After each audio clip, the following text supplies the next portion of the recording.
Assalamualaikum warahmatullahi wabarakatuh. Halo teman-teman semua, welcome back to Communicology YouTube channel. Nah, kali ini bersama saya Krisna Yudi Nusantari akan membahas mengenai career planning. Kalau episode minggu lalu kita sudah membahas mengenai quarter life crisis. Nah, di episode kali ini kita akan mundur selangkah untuk melihat bagaimana perencanaan karir teman-teman sehingga nanti tidak mengalami quarter life crisis. Tapi jangan lupa teman-teman silahkan like dan subscribe untuk YouTube channel kami ini. Oke teman-teman, pada saat teman-teman sudah lulus SMA, pernahkah teman-teman membayangkan 5-10 tahun ke depan teman-teman akan menjadi seperti apa? Pernahkah teman-teman membayangkan juga kompetensi apa yang kira-kira menjadi kelebihan dalam diri teman-teman? Kemudian apakah teman-teman juga sudah mengenali diri teman-teman secara utuh? Nah, pertanyaan-pertanyaan itu sebenarnya mudah sekali teman-teman jawab apabila teman-teman sudah memiliki career planning yang teman-teman lakukan pada saat jauh sebelum teman-teman berada di bangku perkuliahan. Nah, muncul nih pertanyaan, Mbak, apakah tidak kelamaan Mbak kita merencanakan karir tetapi kok sudah di masa-masa SMA kita? Tentu saja tidak.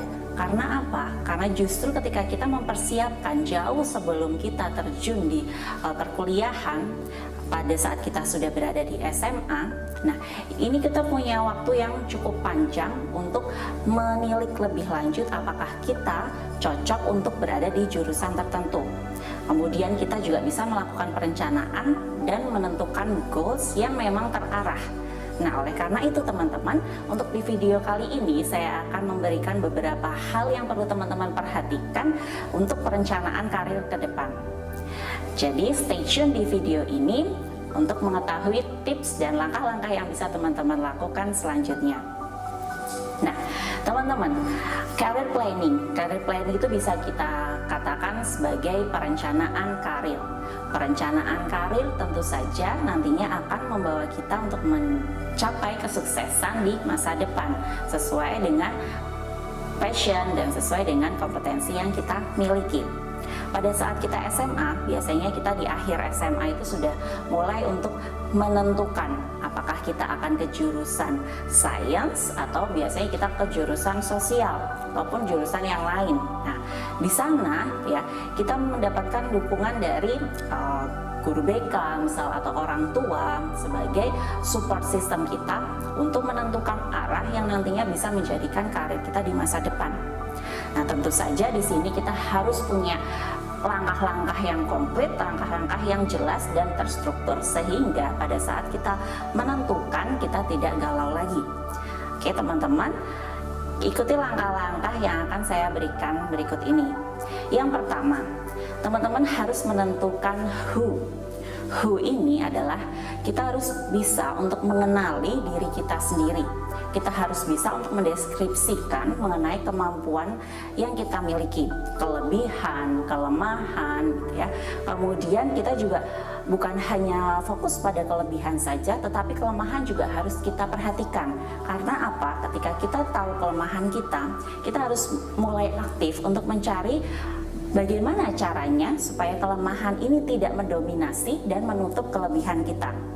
Nah, who ini gitu ya, bukan hanya kita mengenali diri kita sendiri secara mendalam gitu ya, tetapi kita juga harus mulai untuk melihat kira-kira di luar sana gitu ya, peluang apa yang kita miliki gitu ya, kira-kira yang bisa menjadikan kita individu yang sukses di masa depan sesuai dengan passion dan kualitas diri kita.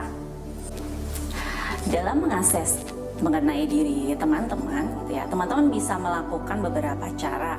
Yang pertama adalah teman-teman coba melihat dengan melakukan analisis SWOT gitu ya di dalam diri teman-teman. Kemudian teman-teman juga bisa meminta feedback dari teman atau misal dari keluarga sehingga teman-teman bisa lebih mengenali diri teman-teman. Atau yang terakhir bisa dengan tools psikologi, misal dengan tes gitu ya. Nah, kemudian teman-teman juga mulai nih menentukan karir seperti apa yang ingin teman-teman capai nantinya. sehingga nantinya teman-teman tidak meraba-raba lagi, tetapi teman-teman langsung fokus kepada karir yang diinginkan oleh teman-teman. Yang kedua, teman-teman bisa melakukan yang namanya WOT gitu ya. Saya singkat sebagai WOT. WOT itu apa gitu ya? WOT itu adalah kira-kira teman-teman coba di list karir option yang ada gitu ya, sesuai dengan karir yang diinginkan oleh teman-teman itu apa saja. Kemudian di sana teman-teman bisa melakukan riset gitu ya mengenai karir option yang teman-teman miliki tersebut. Jadi teman-teman boleh menanyakan kepada kerabat gitu ya, misal yang sudah bekerja, atau misal teman-teman bisa ke career center yang nantinya teman-teman bisa mengumpulkan data, pada akhirnya membuat teman-teman mudah untuk menentukan career option yang sesuai dengan karir yang diinginkan oleh teman-teman. Nah, kemudian setelah teman-teman sudah tahu nih what to do next gitu ya, mengenai karir optionnya, kemudian teman-teman di terakhir how ini berkaitan dengan bagaimana caranya teman-teman untuk mencapai karir yang sudah teman-teman rencanakan sebelumnya gitu.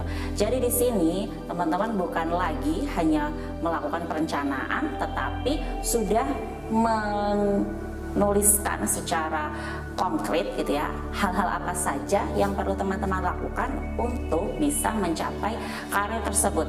Sebagai contoh misal gitu ya, teman-teman saat ini menentukan untuk penjurusannya ingin masuk ke jurusan akuntansi gitu ya. Jadi karir option yang ada gitu ya sebagai lulusan akuntansi itu nanti akan bisa menjadi akuntan, kemudian bisa bekerja di bank gitu. Nah, career option tersebut tentu saja nanti antara menjadi akuntan dengan menjadi pegawai bank itu akan berbeda caranya untuk meraih. Nah, pertama misal sebagai akuntan hal-hal apa saja yang perlu kita lakukan sehingga kita bisa menjadi akuntan? Perlu kita rinci satu demi satu. Misal pertama adalah kita berarti harus masuk ke jurusan akuntansi gitu ya. Kemudian akuntansinya bukan lagi akuntansi pendidikan akuntansi, tetapi akuntansi murni, sehingga jelas arahnya kita ingin menjadi akuntan. Kemudian setelah kita lulus S1, berarti kalau misal ingin menjadi akuntan harus punya sertifikat sebagai seorang akuntan. Oleh karena itu kita harus mengikuti sekolah profesi sebagai akuntan. Nah, ini sedikit berbeda dengan ketika kita ingin menjadi pegawai bank yang masih umum. Harus kita rinci lebih lanjut lagi ya, harus kita detailkan pegawai bank yang di back office atau misal kita berada di depan gitu ya, yang sebagai customer service atau sebagai teller. Misal di akuntansi, kita jurusan akuntansi, bisa nih kita misal masuk ke bank, misal kita ingin di back office, berarti di bagian keuangan, misal seperti itu. Nah, kemudian kalau misal kita mau di depan gitu ya, tidak perlu berarti kita memikirkan apakah ini harus pendidikan atau akuntansi murni, karena ketika kita berada di depan front office gitu ya, berarti bisa dari segala jurusan. Nah, tentu ini akan menjadi pembeda gitu ya antara akuntan dengan pegawai bank. Nah, ini nanti yang akan menjadikan kita lebih terarah pada saat kita melakukan langkah yang ketiga tadi, yang how-nya. Sehingga konkret nih bahwa kalau kita menjadi akuntan berarti saya harus S1 akuntansi murni, kemudian berlanjut untuk ke profesi akuntansi gitu. Tadi kita sudah membahas ya, mulai dari who, what, kemudian how ya. Nah, kenapa sih saya akhirnya memberikan beberapa tips tadi gitu ya untuk teman-teman lakukan? Karena banyak sekali nih teman-teman, bukan hanya yang masih galau di perkuliahan saja, tetapi yang sudah bekerja pun banyak sekali yang mengatakan pada saya bahwa bagaimana nih Mbak, saya sudah terjebak nih di karir yang saya jalani saat ini, padahal sebenarnya saya itu tidak menginginkan pekerjaan yang seperti ini gitu. Banyak sekali yang akhirnya juga resign gitu, atau misal di sana akhirnya karena sudah terlalu lama dan terjebak di sana, akhirnya dia tidak merasakan kepuasan dalam bekerja. Nah, ini nantinya yang akan mempengaruhi kesehatan mental kita pada saat di dunia kerja. Oleh karena itu, teman-teman, mulai dari sekarang kita harus menyiapkan gitu ya, perencanaan karir kita secara matang. Karena kalau diibaratkan kita berada di perlombaan lari maraton gitu ya, penentuan karir ini kita katakan sebagai maraton tadi, bukanlah sprint gitu ya. Karena apa? Maraton itu kan perlu proses yang panjang dan membutuhkan persiapan yang sungguh matang jauh sebelum kita mengikuti perlombaan tersebut. Kalau misal kita mengibaratkan karir ini sebagai lari sprint yang pendek gitu ya, kita biasanya akan melakukan banyak hal dalam satu waktu dan menyebabkan kita tidak fokus.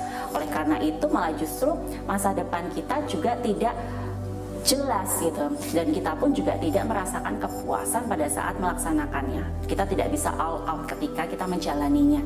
Nah, teman-teman, diingat sekali lagi bahwa perencanaan itu memang tidak selalu memberikan hasil yang maksimal, tapi paling tidak kita bisa melakukan persiapan-persiapan sehingga mengantisipasi hal-hal yang tidak diinginkan gitu ya.